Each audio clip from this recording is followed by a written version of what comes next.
오늘 특별히 우리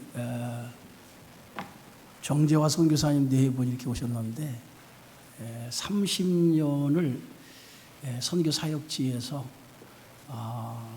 이렇게 선교 사역에 수고하시다가 선교 사역을 다 정리를 하셨어요. 저희 교회가 이제 파송한 선교사님이신데 30년 중국 선교에 가셔서 선교를 하시다가 추방이 되어서 파키스탄이라고 하는 또 그곳에 넘어가서 복음을 전하는 30년의 세월에 하나님께서 우리 정재화 선교사님에게 이제 선교를 나가면서 선교사님이 나 30년만 하겠습니다 그랬다는 거예요. 그래서 30년 딱 채우고 이제 그곳에 선교를 정리하고 이곳에 와서 하나님이 주시는 사역을 또 새롭게 시작하겠습니다라고 오셨어요.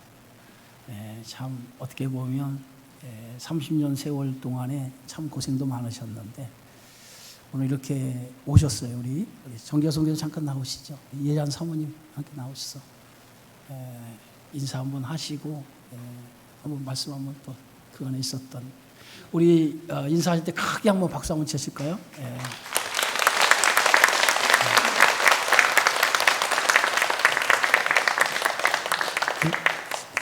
할렐루야. 네. 들고 하시면 돼요. 30년의 세월이 저희 사역의 세월이기도 하지만 우리 주님의 교회 성도님들의 기도에 시간이었고 또 세월이라고 생각됩니다. 여러분의 기도가 있었기에 오늘 이렇게 건강한 모습으로 30년 사역을 잘 마치고 또 뜻이 있어 고국에 들어오게 되었습니다. 금방 목사님께서 소개해 준 대로 대만에서 사역을 시작했다가 그리고 중국의 문이 열려가지고 티베트에 가서 7년간 사역을 했죠. 또 추방이 되고 또 다시 주님이 이제 파키스탄 지역 이제 캐시미어 히말라야산 밑으로 들어갔습니다. 중국 국경이 가까운 곳에서 10년을 또 사역을 했습니다. 거기서 또 다시 이제 또 추방을 또 당해서 파키스탄 중부로 오게 됐어요. 와서 힌두 사역을 하다가 또 하나님이 또 이란을 위해서 부르셔가지고 그 중간에 이란에 2년 동안 가서 사역을 했습니다. 사역을 하다가 또 다시 거기서 선교 신분이 밝혀져가지고 또 비자가 거절돼가지고 할 수 없이 또 다시 파키스탄에 돌아와서 주님이 주신 힌두 사역, 남쪽에 있는 힌두 사역을 잘 마치고요. 이렇게 그리고 이제 우리가 하는 사역들을 이제 후임 사역자에게 인계하는 것보다 우리가 하는 사역들, 우리가 했던 사역들, 현지인들을 제자를 세워서 그들이 이제 믿음으로 계속 사역을 이어나갈 수 있도록 이렇게 조치를 취하고 아름답게 정리를 주님이 해주셨어요. 그래서 오늘 마음 편하게 우리 교회 앞에서 이렇게 보고를 할 수 있게 되었습니다. 앞으로 국내에서는 또 주님이 뜻이 있어서 어떤 사역을 할지 모르겠지만 우리가 지금 생각하기로는 북한 사역을 위해서 또 아니면 탈북자 사역을 위해서 지금 마음을 주시고 있어요. 그래서 계속해서 하나님이 선교사로서 끝까지 이 믿음의 길을 잘 걸어갈 수 있게 여러분 함께 기도로 해주시고 우리 주님의 교회가 이제는 해외 선교의 그런 사명을 저와 함께 잘 감당해 오셨어요. 여러 모양으로 또 그동안 이 모양 저 모양으로 위로와 격려를 해주신 분들 제가 다 기억할 수가 없어요. 너무 고맙고요. 그 위로와 격려는 주님이 여러분에게 해주시리라 믿습니다. 앞으로도 또 우리 주님의 교회가 전도주일이 곧 오시게 이제 다음 7월 달에 있다고 그러는데 국내 우리 민족 교회들 우리 민족 교회를 이제 강건하게 세우고 또 남아 있는 우리 동포들을 주님 앞에 인도하기 위해서 또 다시 이제 주님의 교회가 복되게 쓰임 받는 그런 역사를 함께 써 내려갔으면 좋겠습니다. 저와 여러분 모두가 주님의 은혜 안에서 이런 남은 사역에 또 귀하게 복되게 쓰임 받기를 우리 주님의 이름으로 축복합니다. 함께 여러분 그동안 너무 기도해 주셔서 다시 한번 감사드리고요. 우리 목사님 뒤에서 이렇게 도와주셔서 너무 감사드립니다. 다시 한번 또 기회가 되면 여러분에게 뭐 작년에 와서 사역복을 했지만 구체적으로 사역복을 못했기 때문에 또 기회가 되면 우리가 30년간 어떤 사역을 했는지 또 다시 한번 여러분과 함께 나누고 또 다른 새로운 비전을 향해서 함께 기도하는 시간을 가졌으면 좋겠습니다. 감사합니다.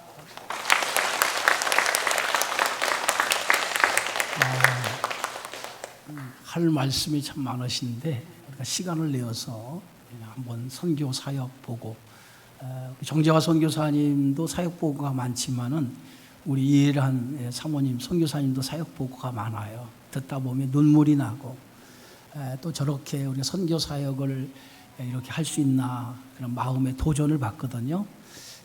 이제 시간을 좀 만들어서 함께 은혜를 나누는 시간을 갖도록 하겠습니다.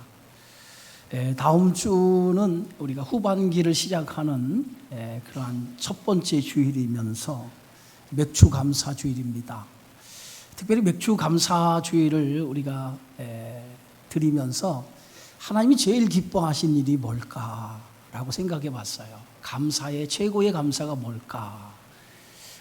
최고의 감사는 영혼을 구원하는 일이죠.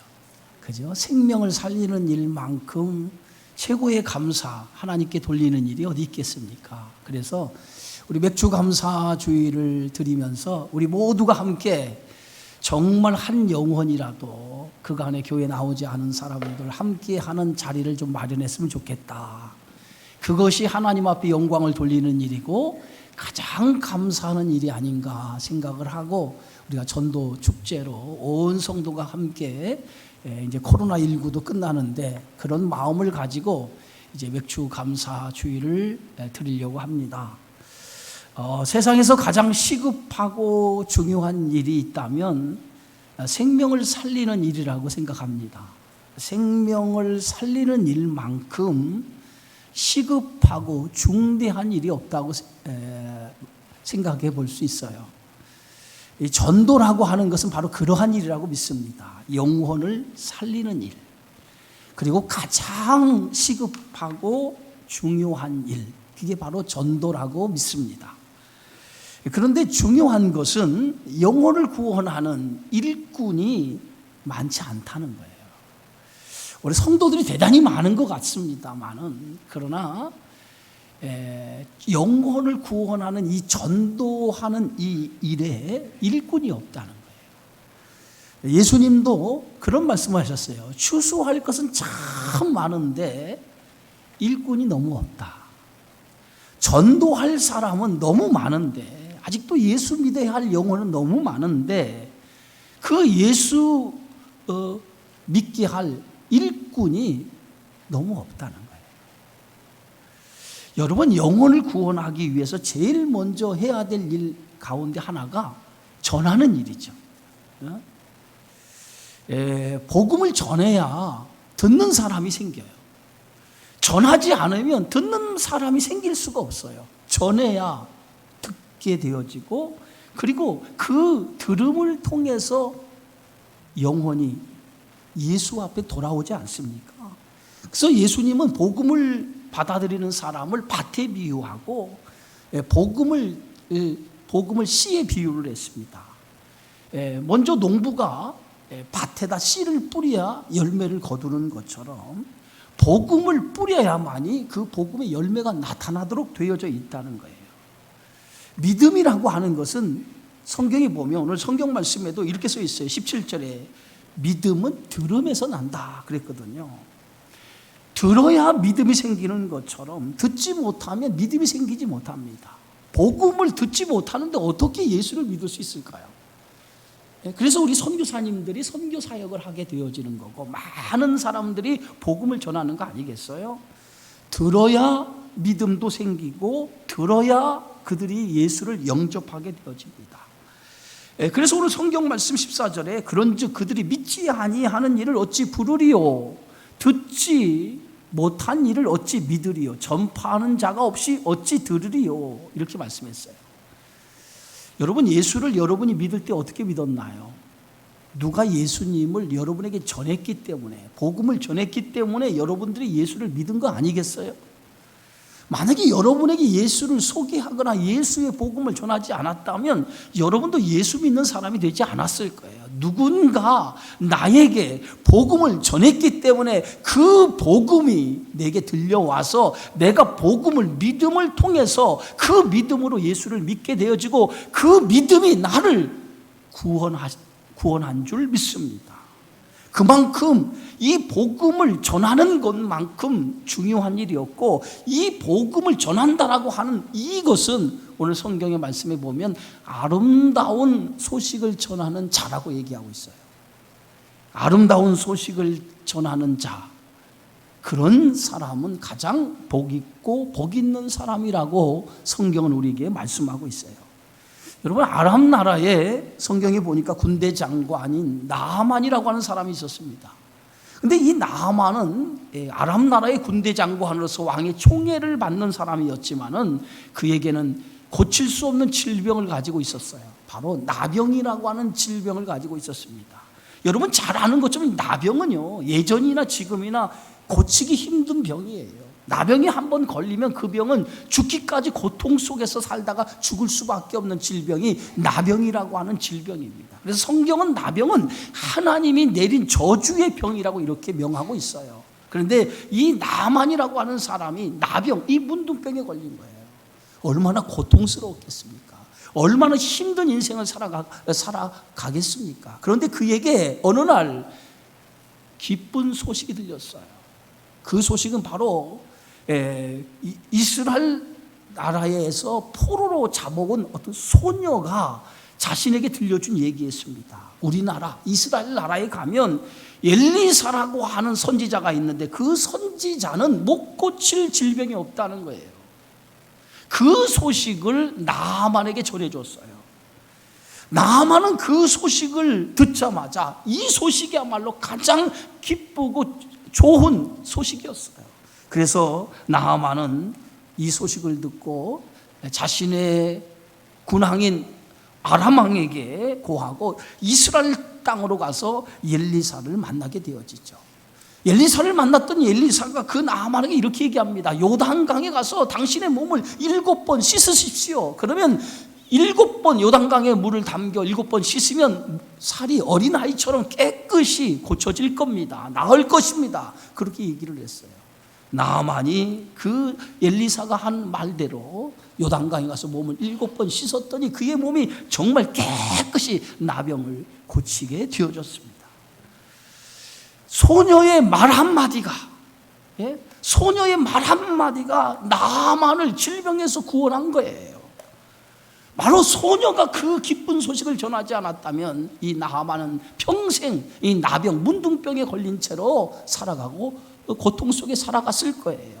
소녀의 이 말 한마디가 그를 나병에서 구원한 것처럼 이 복음이라고 하는 것은 생명을 구원하는 기쁜 소식인 거예요. 그래서 복음을 유한겔리온이라 이렇게 말합니다.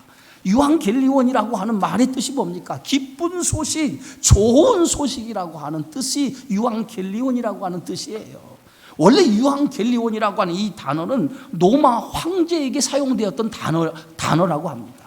로마가 여러 나라를 정복할 때 전쟁을 벌이게 되지 않습니까? 그 정복에서 정복 전쟁에 승리하고 돌아왔을 때 그 기쁜 소식을 맨 먼저 병사가 황제에게 알릴 때에 유한겔리온이라고 외쳤다고 합니다. 그러면 유한겔리온이라고 하는 그 소리가 어떤 소리냐? 이 전쟁에서 승리했습니다라고 하는 기쁜 소식을 가장 먼저 황제에게 알렸다는 거예요. 또한 이 유한겔리온이라고 하는 이 단어는 로마 황제가 새롭게 즉위를 하거나 또 정복한 그 땅을 방문할 때 유한겔리온이라고 외쳤다고 그래요. 왜냐하면 황제가 가는 곳에는 죄의 탕감이 있었고 그리고 형벌이 경감이 되었기 때문에 황제가 밟은 그 땅은 가장 기쁜 소식으로 덮치는 땅이 되었다는 거예요. 그래서 유한겔리온이라고 하는 단어가 그때부터 사용되었다고 합니다. 그런데 언제부터인가 이 로마 황제에게 사용되었던 유한겔리온이라고 하는 이 단어가 진정한 왕이신 예수 그리스도에게 사용되기를 시작을 했어요. 예수를 믿으면 죄 사함을 얻고 영원한 생명을 얻기 때문에 이보다 더 기쁜 소식이 없다는 거예요. 그래서 유한겔리온, 복음은 바로 유한겔리온이다. 세상에서 가장 기쁜 소식, 죄에서 우리를 해방하고 죄에서 우리를 구원하는 기쁜 소식, 유한겔리온, 그것이 복음이라고 하는 그 뜻을 담고 있다고 하는 것입니다. 하나님이 인간을 구원하시기 위해 사용한 방법이 뭡니까? 그게 전도라는 거예요. 오늘 성경 마가복음 16장에 보면 너희는 온 천하에 다니며 만민에게 복음을 전파하라. 믿고 세례를 받는 사람은 구원을 얻을 것이요 믿지 않는 사람은 정죄를 받으리라. 예? 오늘 하나님께서 온 세상 모든 사람들이 구원받기를 원했어요. 그래서 구원받기를 원하는 그 방법으로 온 천하에 다니며 복음을 전파하는 거예요. 바로 복음을 전해서 그 복음을 받아들이는 사람에게는 구원을 얻지만은 그 복음을 전해서 받아들이지 않는 사람에게는 정죄를 받을 것이라는 거예요. 그러면서 하나님께서 전도라고 하는 방법을 통해서 세상의 모든 사람을 구원하라고 우리에게 말씀을 하셨어요. 세상 사람들 눈에는 전도가 미련하고 어리석게 보여요. 그러나 하나님은 그 방법, 세상 사람 눈에는 전도가 미련하고 어리석게 보이는 방법이지만은 하나님은 그 방법을 통해서 인간을 구원하게 하셨다는 거예요. 예? 여러분, 십자가를 볼 때에 믿는 사람들 십자가는 우리에게 구원의 능력이 돼요. 구원을 얻는 일에 십자가는 대단히 중요한 우리의 능력인 거예요. 그러나 세상 사람들의 눈에는 십자가가 어떻게 비칩니까? 십자가는 그들은 구원의 능력으로 보이는 것이 아니라 미련한 것으로 보인다는 거예요. 그래서 고린도전서 1장 18절에 십자가의 도가 멸망하는 자에게는 미련한 것이요 구원을 받는 우리에게는 하나님의 능력이 됨이라. 똑같이 십자가를 바라보는데 십자가를 바라보는 관점이 다르다는 거예요. 우리는 십자가를 바라볼 때 예수님이 나를 위해서 저 십자가에 피 흘려 죽으셨습니다. 그 죽으심을 통해서 내가 구원받았습니다라고 하는 은혜의 십자가로 바라봅니다. 그러나 세상 사람들은 십자가를 바라볼 때 아무런 감동과 아무런 감화를 느끼지 못해요. 왜? 십자가가 주는 의미를 알지 못하기 때문에 저들은 십자가를 바라봐도 아무런 감동과 아무런 은혜가 없는 거예요. 왜 그렇습니까? 그들은 십자가의 의미를 모르기 때문에요. 어떻게 보면 그들은 영적인 소경이라고 할 수 있어요. 소경이 뭡니까? 눈은 있어도 보지 못하는 사람을 우리는 소경이라고 하죠. 마찬가지로 영적인 것을 보지 못하는 사람, 그런 사람은 영적인 소경인 것이에요. 보지 못하는 사람을 보게 하는 일 대단히 어렵고 대단히 힘든 겁니다. 그래서 복음이 어려운 거예요. 복음을 전하는 일이 그래서 어렵고 힘든 것입니다. 전혀 영적인 세계를 보지 못하고 알지 못하는 사람에게 영적인 세계를 열어준다는 것은 너무도 힘들고 어려운 거예요. 그래서 전도는요, 인내와 끈기가 있어야 돼요. 인내와 끈기가 없이는 영혼을 구원할 수가 없어요. 한 영혼을 구원하는 일이 쉬운 일이라면 누구나 할 수 있겠죠. 그러나 쉬운 일이 아니기 때문에 전도는 어려운 겁니다. 그래서 사도 바울은 이렇게 말합니다. 자신의 영적인 아들인 디모데에게 너는 말씀을 전파하라. 때를 얻든지 못 얻든지 항상 힘쓰라.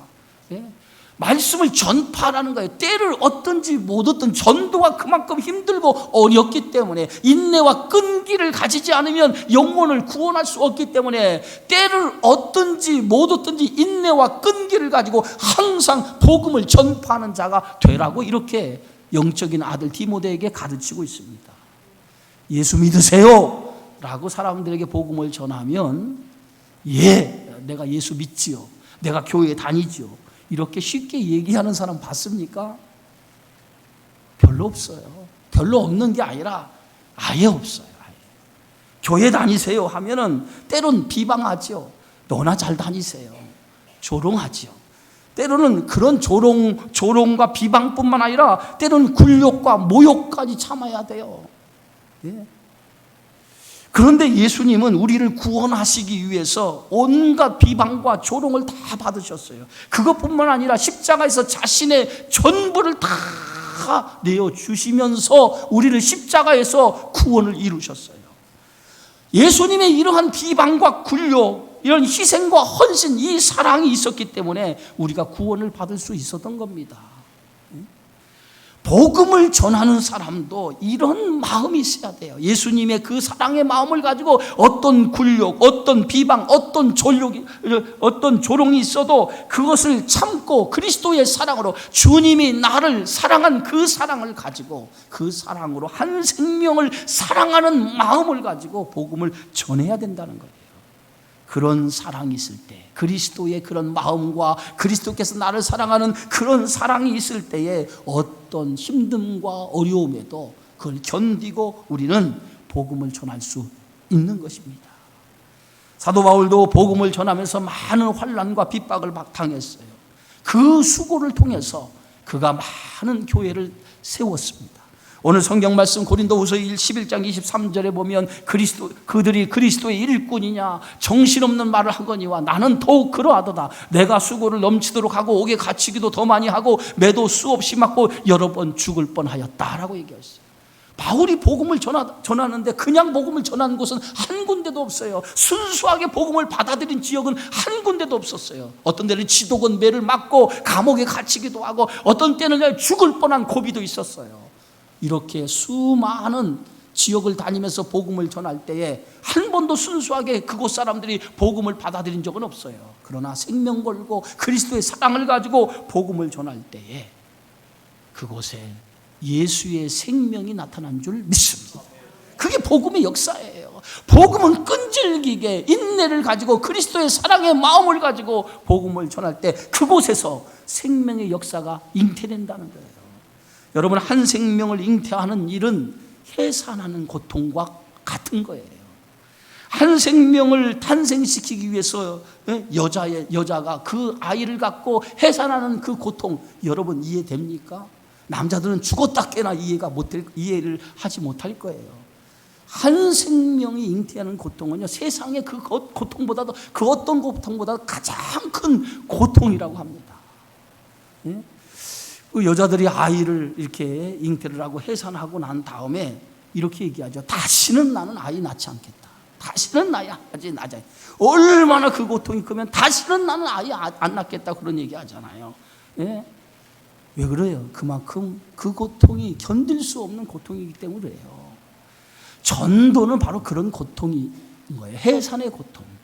그만큼 한 생명을 잉태하는 일이 힘들고 어려운 고통이 수반된다는 거예요.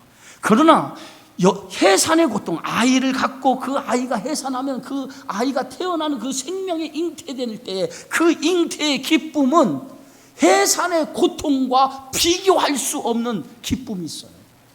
그래서 아이를 가져서 해산할 때 그 고통이 너무 크지만은 생명이 잉태되는 기쁨이 더 크기 때문에 또다시 아이를 갖는 거예요. 그죠? 그 기쁨이 없다면 또다시 아이를 갖는 그러한 아이를 또다시 갖는 일이 어디 있겠어요? 바로 한 생명을 잉태해서 그 생명을 탄생하기까지 고통스럽지만은 그 한 생명을 예수 믿게 해서 그 생명이 예수를 믿음으로 인한 그 기쁨은 세상 어느 기쁨과 비교할 수 없는 기쁨이라는 거예요. 여러분, 그 기쁨 있습니까? 정말 한 생명이 예수를 믿어서 나를 통해서 한 생명이 예수를 믿고 구원받은 그 기쁨을 가져본 적이 있어요? 여러분, 예수님도 그랬어요. 한 생명이 돌아오는 그 기쁨은 온 천하의 그 어떤 기쁨보다 큰 기쁨이라고 말하고 있습니다. 어떤 목자에게 양 100마리가 있었어요. 그런데 그만 한 마리 양이 길을 잃고 목자와 헤어지게 되었어요. 목자는 잃어버린 그 한 마리 양을 찾기 위해서 9마리 양을 들여두고 그 한 마리 잃어버린 양을 찾아 나서기 시작을 합니다. 어떤 사람들이 그런 얘기야. 99마리 양을 들여두고 한 마리 양을 찾으면 99마리 양이 어떻게 되겠습니까? 99마리가 소중한데 그렇게 얘기하는 사람도 있어요. 그러나 목자에게는 아홉 마리 양이나 한 마리 양이나 똑같이 소중했다는 거예요. 그래서 한 마리 잃어버린 양을 위해서 목자는 길을 떠나 한 마리 양을 찾을 때까지 나서게 되어졌어요. 결국은 그 한 마리 잃어버린 양을 찾아서 돌아옵니다. 그런데 성경에 보니까 그 잃어버린 양을 찾았을 때 목자는 얼마나 기뻤는지 벗과 이웃을 불러다 놓고 함께 즐거워하며 잔치를 벌였다는 거예요. 여러분, 잃어버린 것을 찾는다라고 하는 것은 쉬운 일이 아닙니다. 그러나 그 잃은 것을 찾았을 때의 그 기쁨은 말할 수 없는 기쁨이라는 거예요. 여러분도 어떤 것을 잃어버렸을 때 그 잃어버린 아쉬움과 잃어버린 것에 대한 섭섭함, 또 잃어버린 것에 대한 그런 마음이 있을 거예요. 그러나 그것을 찾을 때 그 기쁨은 배가 더한 것처럼 전도는 그와 같은 것이라는 거예요. 전도에는 반드시 해산의 고통과 같은 수고가 있어야 되고 그 고통을 통해서 영혼을 구원할 수 있다는 거예요. 왜 전도의 열매가 없습니까? 전도가 없는 이유는 간단해요. 수고가 없기 때문이에요. 수고. 해산의 고통과 같은 수고가 없기 때문에 전도의 열매가 없는 거예요. 세상은요, 공짜가 없어요. 공짜로 되는 일이 봤습니까? 위대한 일일수록 그 대가와 희생이 함께 동반되도록 되어 있어요.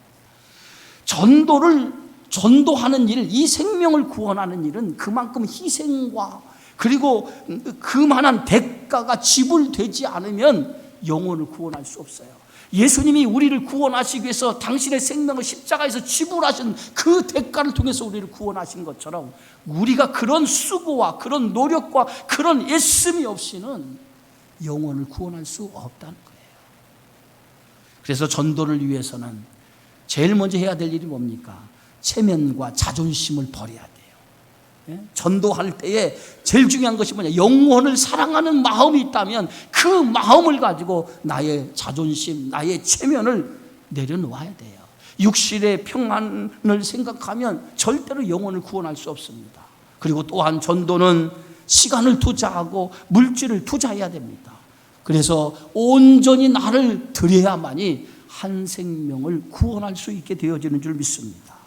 또 하나, 전도는 뭐예요? 지혜로워야 돼요. 사도 바울은 복음을 전할 때 지혜로워야 된다고 우리에게 이렇게 가르치고 있어요. 그게 고린도 9장 20절에 22절의 말씀이에요. 그래서 오늘 고린도전서 9장 20절에 보면은 바울은 복음을 전할 때 여러 사람의 입장에서 복음을 전했다고 그랬어요. 유대인들에게 복음을 전할 때는 유대인의 입장에서 복음을 전했고, 율법을 모르는 이방인에게는 복음을 전할 때 율법을 모르는 이방인의 입장에서 복음을 전했고, 약한 자에게 복음을 전할 때는 약한 자의 입장에서 복음을 전했고, 강한 자에게 복음을 전할 때는 강한 자의 입장에서 복음을 전했다는 거예요. 왜냐하면 인간은 감정의 동물이기 때문에 같은 말을 해도 말하는 사람의 태도와 방법에 따라 받아들이기도 하고 거부하기도 한다는 거예요. 그래서 어떤 입장에서 복음을 전하느냐 대단히 중요하다는 거예요. 그래서 복음을 전하는 사람은 지혜로워야 되나, 지혜로워야 되나. 사업에 실패해서 죽느냐 사느냐 기로에 선 사람에게 복음을 전할 때는 사업에 실패한 사람의 고통과 아픔을 이해하지 못하면 전도할 수 없는 거예요. 그래서 복음을 전할 때는 항상 만나는 사람의 눈높이에 맞춰서 복음을 전해야 돼요. 상대방의 입장에서 접근을 해서 복음을 전해야 됩니다. 기쁜 일이 있는 사람에게는, 기쁜 일이 있는 사람을 만날 때는 함께 기뻐하고, 슬픔을 당한 사람에게는 함께 슬퍼하는 마음을 가지고 전도에 임해야 돼요. 이렇게 서로의 눈높이에 맞춰서 복음을 전하는 지혜로움이 우리에게 있어야 된다는 거예요. 그럴 때에 그 영혼이 마음을 열고 복음을 받아들일 수 있다는 거예요. 또 하나, 우리가 복음을 전할 때 가장 중요한 것이 하나 있어요. 복음을 전하는 자의 삶이 의롭고 진실해야 된다는 거예요. 사람들에게 신뢰감을 주지 못하는 사람이 복음을 전하면 복음도 신뢰감을 얻지 못한다는 거예요. 그래서 고린도전서 4장 20절에 보면 하나님의 나라는 말에 있지 아니하고 오직 능력에 있다고 그랬어요. 말보다 더 중요한 것이 있어요. 그게 뭐냐? 신뢰와 진실함을 보이는 행동입니다. 아무리 말을 잘하고 아무리 전도에 열심을 해도 전도하는 사람이 진실하지 못하고 사람들에게 신뢰감을 주지 못하고 인정을 받지 못하는 사람이 전도를 하면 그 전도는 절대로 성공할 수 없다는 거예요. 그래서 전도하는 사람이 제일 중요한 것은 그들의 말과 행실에 인정을 받는 사람이어야 돼요. 여러분, 전도에서 처음 본 사람에게 전도하는 건 쉽지 않아요. 그래서 전도에서 가장 전도의 쉬운 방법 뭐냐? 관계전도예요. 관계전도. 이 관계전도가 뭡니까? 내 가족부터 시작해서 내 이웃, 가까운 이웃, 그리고 내 친척, 골육, 이렇게 전도가 관계전도로부터 전도가 시작됩니다. 그럼 관계전도라고 하는 것은 뭐냐? 나를 가장 잘 아는 사람으로부터 전도를 시작한다는 거예요. 그럼 가장 잘 아는 사람, 나를 가장 잘 아는 사람에게 내가 신뢰감과 내가 그들에게 비치는 그 모습이 정말 신뢰감과 그들에게 인정받지 못하는 모습으로 내가 비춰진다면 내가 전하는 그 전도의 말이 그 사람이 먹히겠습니까? 절대로 그 사람은 내가 전하는 말을 신뢰하지 못할 거예요. 그래서 항상 전도하는 사람은 행실이 진실해야 돼요. 행실이 진실하고 사람들이 인정받는 사람이 될 때에 그 사람이 전도하면 그 전도의 말에 신뢰심을 갖고 그리스도의 복음을 받아들이게 되어지는 거예요. 다른 사람의 말은 다 내가 안 믿어도 당신이 말하는 거, 내가 말하는 것은 내가 100% 내가 듣겠어, 이런 정도의 신뢰감이 있는 사람이 전도할 때 그 전도가 100% 성공할 수 있게 되어지는 줄 믿습니다. 여러분, 전도하다 보면 의외로 교회 다니는 사람이 많아요. 그렇죠? 교회 다니는 사람. 그런데 교회 다니다가 안 다니는 사람이 더 많다는 거예요. 의외로. 그런데 그 사람들에게 왜 교회를 다니지 않습니까? 라고 물어보면 이렇게 얘기를 해. 대부분 사람들이 내가 교회를 다녀봤는데 교회를 다녀보니까 교회 다니는 사람이 더 나쁜 사람이 많은 것 같아. 그런 얘기가 더 많아요. 그리고 교회 안 다니는 사람들에게 복음을 전하면 뭐라고 얘기했냐면 교회 다니는 사람들이 더 사기꾼이 많은데 내가 뭐 교회 다니라고 그래? 이렇게 말하는 사람도 또 더 많아요. 그 얘기는 뭐냐면 교회 다니는 사람의 삶이 진실하지 못한 사람이 너무 많다는 거예요. 이것이 복음의 장애를 이루고 있다는 거예요. 그래서 항상 우리가 예수를 전하는 사람의 입장에 서서 우리가 항상 진실함을 가져야 돼요. 그래서 사람들에게 보일 때 정말 믿을 수 있는 신뢰감을 줘야만이 우리가 복음을 전할 때 그 복음이 그 사람들에게 먹히게 되어지는 줄 압니다. 교회 다니는 사람들이 사기꾼이 더 많아, 교회 다니는 사람이 도둑놈이 더 많아, 교회 다니는 사람이 거짓말쟁이가 더 많아, 이런 소리가 들어서는 안 돼요. 더 진실하고 더 정의롭고 더 그 사람들이 세상 사람보다 낫다라고 하는 그런 소리를 들어야 될 줄 믿습니다. 그래서 전도하는 사람을 통해서 누구를 만나야 되냐? 하나님을 만나게 해야 돼요. 내가 믿는 예수 그리스도, 그분을 전도하는 사람을 통해 세상 사람이 만나게 해야 돼요. 그래서 그 사람이 사는 삶을 통해서 저 사람 정도면 내가 예수를 믿어야겠다 라고 할 정도의 믿음의 삶이 우리 속에 있어질 때 그것이 생활 속에 이루어지는 전도가 되어지는 줄 믿습니다. 마지막으로 제일 중요한 것은 전도는 우리의 힘으로만은 안 된다는 거예요. 성령께서 전도하는 사람의 마음을 만져줘야 돼요. 그러기 위해서 뭡니까? 기도가 제일 중요하다는 거예요. 여러분, 이번에 전도 축제를 통해서 각자 전도할 대상을 놓고 여러분이 기도하고 여러분 명단을 제출한 줄 압니다. 그런데 여러분, 그런 사람을 위해서 전도하기 위해서 제일 먼저 해야 될 것은 뭐냐? 복음을 전하기 이전에 그들을 위해서 그들을 위해서 기도하는 일이에요. 전도하는 사람의 마음의 문을 열기 위해서는 성령께서 그 사람의 마음을 만져주셔야 돼요. 그래서 그 사람의 마음에 성령의 감동과 성령의 감화가 일어나야 돼요. 그래서 하나님 말씀이, 복음이 들어갈 때 어찌할 거라고 하는 그들 스스로 복음을 받아들이는 마음이 부드러운 마음으로 변해서 그들이 하나님 말씀을 받아들일 수 있는 마음의 밭이 되어져야 돼요. 그러기 위해서 우리가 기도해야 될 줄 믿습니다. 기도하지 않고는 하나님의 역사가 일어날 수 없다는 거예요. 느헤미야는 1500km 떨어진 예루살렘에서 1500km 떨어진 곳에서 고국에 대한 소식을 동생 하나니로부터 전해 듣죠. 그 소식을 전해 듣고 느헤미야는 그때부터 고국을 위해서 기도하기 시작합니다. 느헤미야의 기도는 어떤 기도였습니까? 하나님 앞에 은혜를 있게 해달라는 기도였어요. 저 고국 땅, 폐허가 된 채로 방치하고 있는 그 고국 땅, 그 땅에 은혜를 있게 해달라고 하나님 앞에 기도했어요. 눈물로 느헤미야가 울면서 금식하며 수일 동안 기도했더니 하나님께서 그 기도가 응답이 되어서 페르시아 왕이었던 아닥사스다의 마음을 움직여서 느헤미야로 하여금 저 무너진 고국의 땅 예루살렘 성을 건축하도록 하나님께서 은혜를 베풀어 주셔서 느헤미야가 고국에 가서 무너진 성벽을 재건하는 일을 하기 시작을 하죠. 느헤미야가 고국의 소식을 듣고 금식하며 울고 기도하지 않았다면 그가 고국의 폐허가 된 그 예루살렘 성을 재건하지 못했을 거예요. 기도가 길을 만든 거예요. 바로 기도라고 하는 것은 바로 그런 겁니다. 여러분의 삶에 어떤 문제가 있으면 그 문제를 놓고 하나님 앞에 기도하면 그 기도가 길을 만드는 거예요. 길을 만들어서 닫혔던 모든 문들이 열려지기 시작하면서 하나님의 역사가 나타나게 되어지는 줄 믿습니다.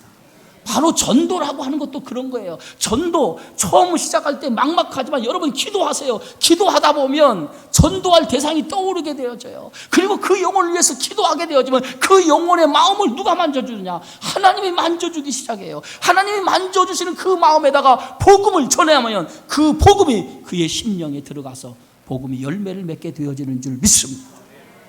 그러므로 오늘 우리가 다음 주가 전도 축제와 하면서 우리가 맥주 감사제를 함께 드렸는데 한 주간 동안 여러분 기도하시기 바랍니다. 그 영혼을 놓고 기도하시면 반드시 하나님께서 열매를 거두게 만들어 주실 줄 믿습니다. 기쁨으로 땀을 흘리면 열매를 거둔다고 그랬어요. 우리 다 함께 하나님 앞에 맥주 감사절에 감사로 영광을 돌리는데 최고의 감사는 뭡니까? 영혼을 구원하는 일이에요. 영혼을 구원한 일로 하나님께 감사로 제사를 드려 하나님께 영광을 돌리는 복된 날이 되어지기를 우리 모두가 함께 마음을 쏟아 그 일에 동참하는 믿음의 성도가 되어지기를 주의 이름으로 축원합니다. 기도하겠습니다. 하나님 아버지 감사합니다.